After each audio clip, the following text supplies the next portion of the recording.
How difficult was it to move vintage 50s hi-fi? Imagine trying to carry a piece of history from the 1950s that weighs as much as a small car. Moving vintage hi-fi systems from that era was no simple task. These systems were built with the technology and craftsmanship of the time, which meant they were big, heavy, and fragile all at once. The amplifiers and preamplifiers used vacuum tubes, which needed sturdy metal chassis and heavy transformers. These parts made the equipment weigh a lot more than modern solid-state electronics. The glass tubes could break easily if not handled carefully, so moving them required steady hands and patience. The speakers of the 1950s were housed in large wooden cabinets, often with intricate veneer finishes. These cabinets were not only heavy but also delicate, needing careful handling to avoid scratches or damage.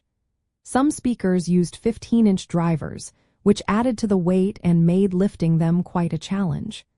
Turntables were another story. They had heavy platters, sometimes over 300 millimeters in diameter, with sensitive cartridges and tone arms that could be easily misaligned or damaged if jostled.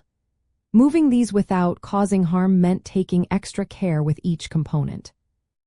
Most systems were modular, meaning owners had to move separate pieces like the tuner, preamp, power amplifier, turntable, and speakers. This made the whole process more complicated because you couldn't just pick up one piece and go. Instead, you had to plan carefully, often needing help from others to lift and carry these bulky items safely. The size of these components meant they often took up a lot of space, making transportation a logistical challenge. From a nostalgic point of view, moving these systems was part of owning them. It showed how much effort and care went into high-fidelity sound back then.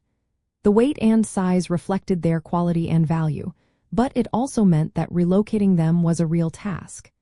You had to be cautious to avoid damaging the delicate tubes, the wooden cabinets, or the turntable's precise parts. Sometimes it took hours to prepare everything for a move, and you needed sturdy boxes, padding, and patience. In the end, moving vintage 1950s hi-fi systems was definitely not easy. The heavy, fragile, and modular nature of the equipment meant careful planning and help were essential.